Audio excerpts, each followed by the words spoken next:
Islands have a very special fascination, don't they? And this Mewstone, this Gull stone, has its own character. There it lies, half a mile offshore, half a mile off these Devon cliffs in Wembury Bay, just to the east of Plymouth Sound. Wembury Bay, which is famous for its rock pools. I can remember coming here when I was a boy of 12, I think, with some scientists from the Marine Biological Association in Plymouth, coming here to study the life in the rock pools. And even in those days, I wanted to go across to that island, to the Mewstone, but I never got there. Well, nowadays it lies practically under the muzzles of the guns of a naval gunnery school, HMS Cambridge. 4 days in the week they hoist the red flag to warn people to stay clear. Cambridge is the Royal Navy's main gunnery range, but of course they're not shooting at the island. Raid bearing 180 degrees, 15 miles floating. Gunnery armament stand to. 45 to 2. I've got it. Sight target bearing red 15. 45 aircraft. 45 target. 45 engage.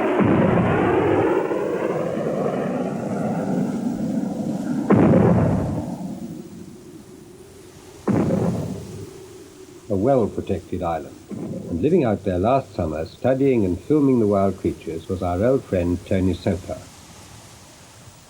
You know, as far as I can see, the firing has no effect at all on anything that lives here. The old rabbit catcher's house is still standing. The island itself doesn't get hit. The rabbits graze and run about just the same.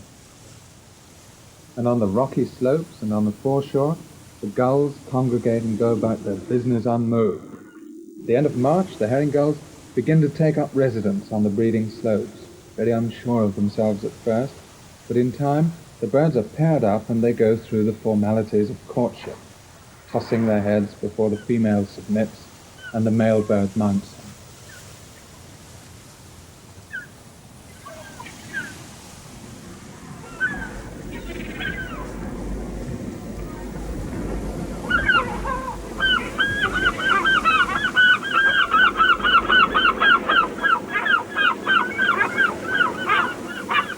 And after all the excitement, they settle down to a monotonous session, taking turns to brood the 3 eggs for 30 days, sitting with glazed expressions on their faces. Shags are the other common birds on this island. They nest in the dark, rocky corners just above the sea, laying 2 or 3 eggs. Very rough nest, old seaweed and old sticks. There are a couple of dozen shags' nests here. You know, when you're stuck away on a small island, it's especially nice when you know you've got visitors coming, and it's no inconvenience to go and fetch them.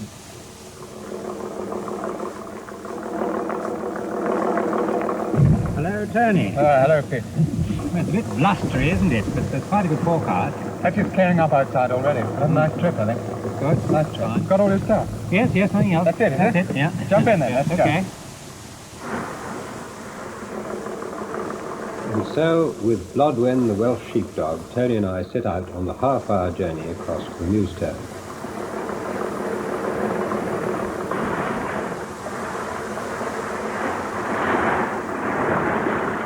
Blodwen rather fancies herself as a figurehead. She's done that ever since she was a puppy, you know. You know, there's some horrid rocks just underwater on the way to the Mewstone, so there's always the excitement of a landing, no matter how many times you come here. We've come in foul weather and fog, and it's always good to arrive, even though there's no proper landing place. Well, it's certainly quite a scramble at low water, anyway.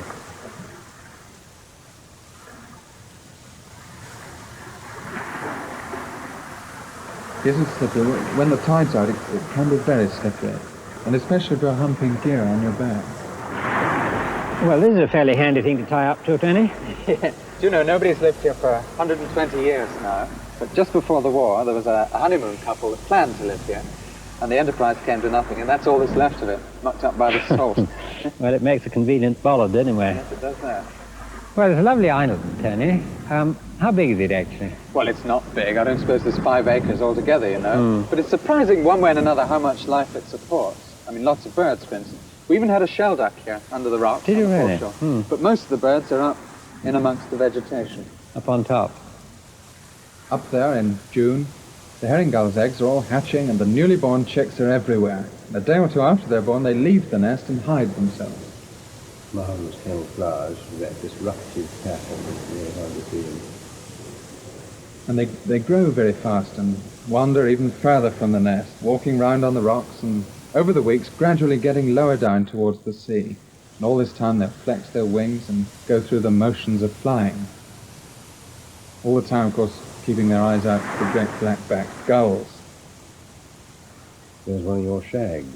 He's coming in to do his turn at incubating. This particular pair had a very late start. I'm not quite sure why, but they started nesting in early June. This is the off-duty bird then, coming back towards the nest to relieve its partner. Yeah. Don't know which sex is which, do you know? Nice little greeting ceremony. Gives her a twig as a present before the changeover takes place. All very cautious, isn't it? So as not to upset the eggs, I suppose. There'll be quite a long drop if it's allowed. Then the off-duty bird flies down to have a bathe and a rest. And, of course, a chance to feed, too. And incidentally, by and large, they don't eat the sort of fish we eat. They don't compete with the fishermen, do they? No. You think with such a lily-white character, it's sad that the newborn shag chick is so incredibly ugly. It's sort of like a prehistoric monster. Incidentally, they're related to the pelicans, aren't they? Which is unexpected. And the young shag stays in the nest all the time, unlike the gull. But more often than not, it has to. The nest is on a little crevice, and the shag would fall overboard if it moved much. Must be a very boring time for the young one. You can understand it yawning. When they do leave the nest, they congregate on the rocks by the water. You see there's a young one there being fed, having a whole stomach full of fish, until it's replete. The large bird, top right there, is a cormorant in amongst those immature shags. The curious thing is that no cormorants nest successfully on the Mewstone itself. And these 3 cormorants are really quite rare visitors. Maybe the reason is that there's a price on their heads. 7 and 6 a beak is paid by the Devon River Board. What old-fashioned, ignorant nonsense it is, isn't it? One of the rocks by the Mewstone has got a cormorant colony on it, about a couple of dozen empty nests, and no cormorant got to the egg-laying stage, and no young were born on this rock, when normally there are 2 or 3 dozen youngsters. I wonder what the cause is. Is it just the price on their heads? Ought to be looked into, oughtn't it? I agree. You know, low water is the time I like best on the Mewstone, especially on a big spring tide. Seaweed, ladder wrack, thongweed, all waving about in the rhythm of the swell. The gulls like low tides too. They can get at the little shrimps and crabs and larvae. And they're not the only ones who take advantage of the tides. Turnstones too, rooting about among the weed there. These would be non-breeders, I suppose. Well, I suppose the breeders, of course, are in the far north at this time. Nice little bird. Now, when the tide turns in a bit of a race off the south end of the island, you sometimes get a seal fishing, cow-grey seal. But our most welcome visitor was a young seal that turned up one day and lazed about in the anchorage for a while.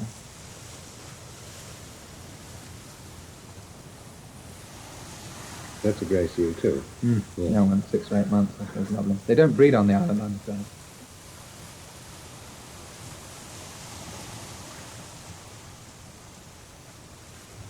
No breeding seals here, but there is another mammal that we're very well off with.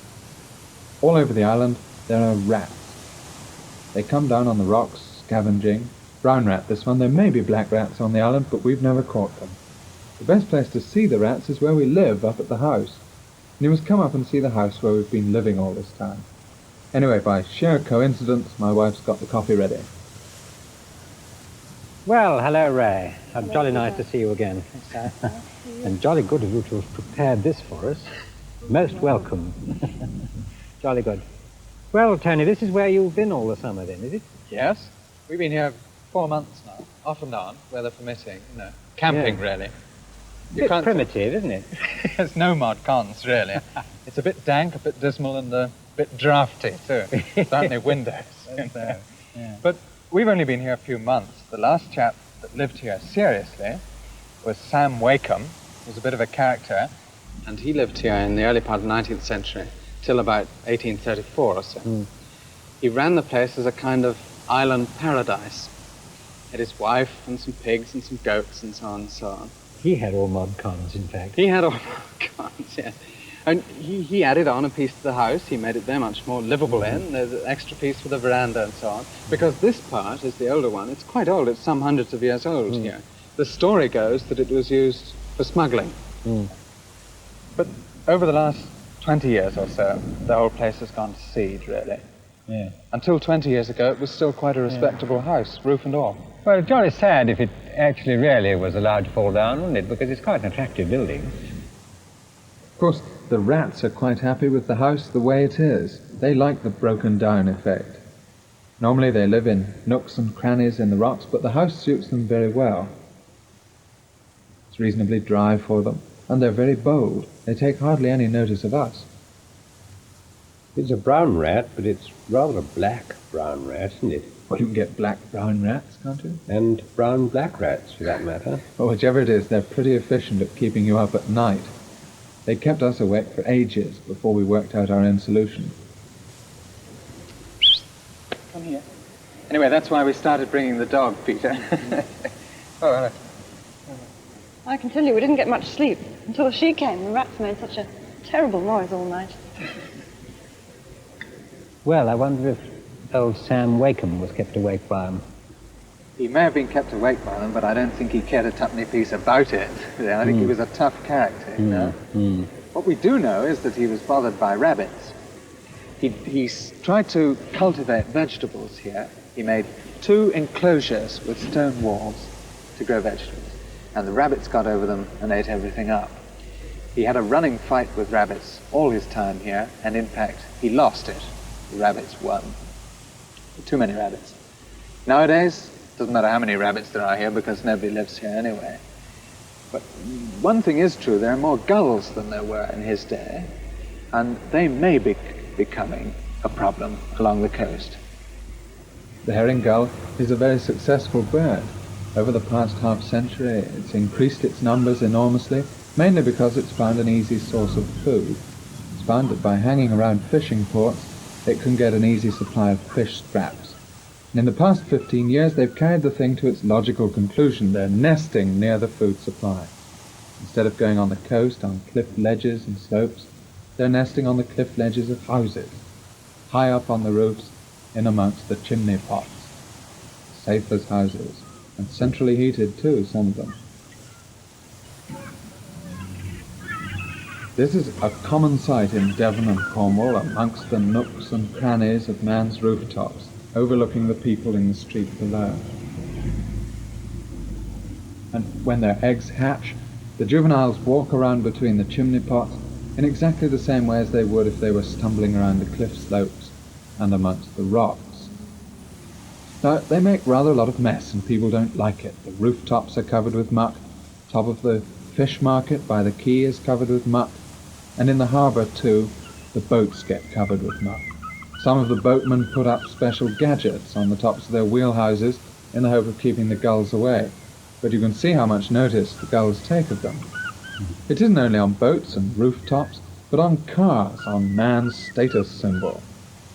It's good luck, Markfield. Well, the Brixham Town Council even considered exterminating the gulls. Not so easy. One of the problems was that they weren't quite clear as to where the gulls came in the first place. Some people blamed a local quarry. They said that by knocking down the cliff, the excavation was taking away the gulls' nesting sites and forcing them into the town. Of course, this won't do. The workings make more cliffs, more nesting sites. In fact, the reason's quite simple. The reason the gulls come into Brixham is because food is there.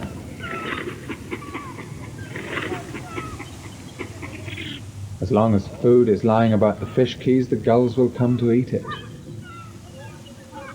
The only effective way to get rid of gulls would be to clean the place up a bit. But of course, it isn't everybody that wants to see the last of them. Visitors like to see gulls. They're part of the atmosphere of the seaside holiday. In the end, the people of Brixham had to jolly well put up with it. After all, where there's muck, there's money. But the problem is no problem on the Mewstone, Peter, on our little rock in the sea. It's time we staggered up to the top of the island. It's heavy going, but it's quite easy to make an excuse to stop on the way, because of course you look at the flowers. Yes, the sea campion. We're very well off for insects, too. A shorthorn grasshopper. And this one? Well, I think that must be one of the ermines. Is it a white ermine or buff ermine? Buff ermine, perhaps. I think it's a woolly bear. Well, I expect it qualifies for that, too. This is a bumblebee. Bumblebee feeding on the burdock. And ragwort, is that? Yes, ragwort. Ragwort. And chamomile. You know, when we get well up the slope, we'll disturb the buzzards. It never fails. You see the buzzards up there above us?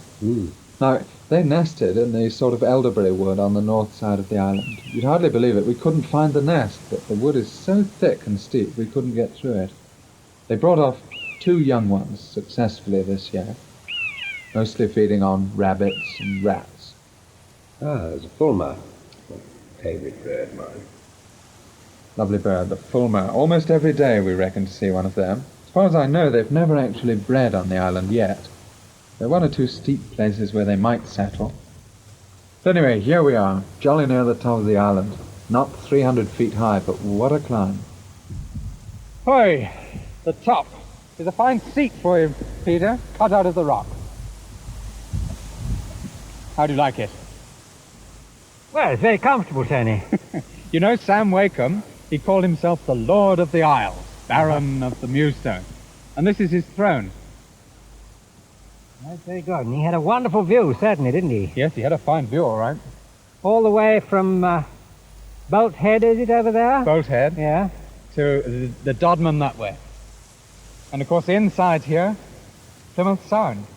Marvellous view of Plymouth Sound. Yeah.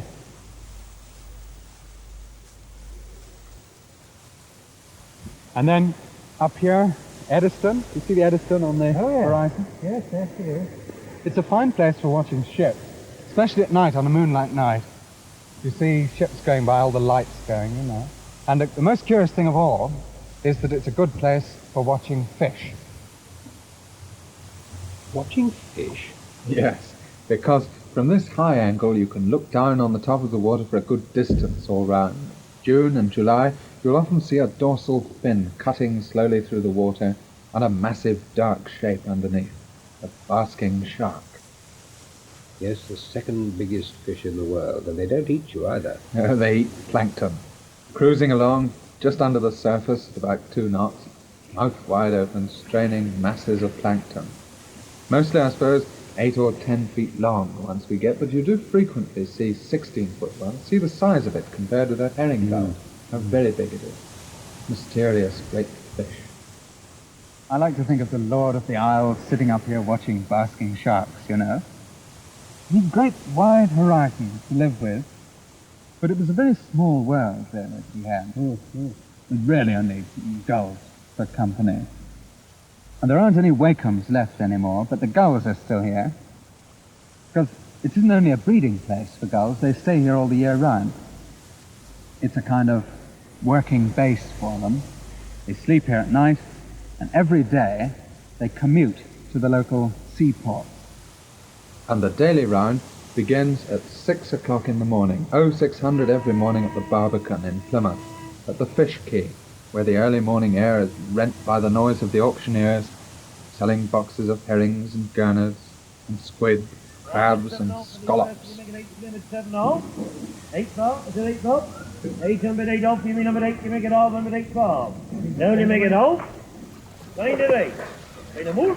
Say no more, he says. The gulls, this is the time when they move in, when the auctioning's finished to steal the odd mackerel.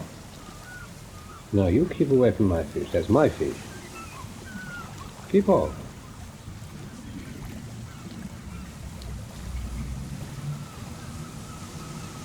Your fish, my foot. And then there's a free-for-all as they fight for the bits that are left.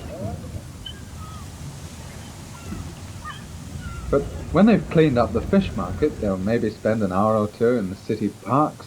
But towards 12 o'clock, they'll begin to congregate at the local refuse tips, because they know 12 o'clock is the knock-off time. While the lorries are about, there's altogether too much noise and movement.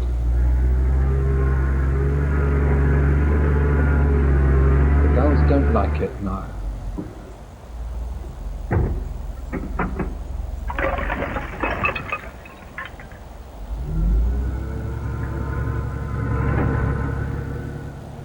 But when the last load is tipped and the men go off duty, the gulls come on duty. That's when they move in, turning over every old cornflakes packet, rummaging in amongst the newspaper and brown paper containing unspeakable remains, in amongst the old bicycles and prams, in the hope of picking up a bit of kitchen waste. The old gulls are the most efficient, the mottled grey young birds are always last, always longest at the table. But when the time comes to leave, they'll try maybe the nearest farm. For instance, if there's a man harrowing, then they'll come and follow the tractor and pick up worms and leather jackets. The herring gull is a sharp-witted bird. It's made a success of living on the edge of man's activities. Perhaps the most extraordinary thing of all is that they know the time of day to come to this place, to Plymouth Sound. They know when to go there. They know when Mr. Percy Burgoyne is on his twice-daily way down to Millbay Docks. What's he going to do? Well, you must wait a minute and you'll see. The interesting thing here is that Mr. Burgoyne's job is governed by the tides. So you see, the gulls can adjust to a daily routine and a tidal routine simultaneously.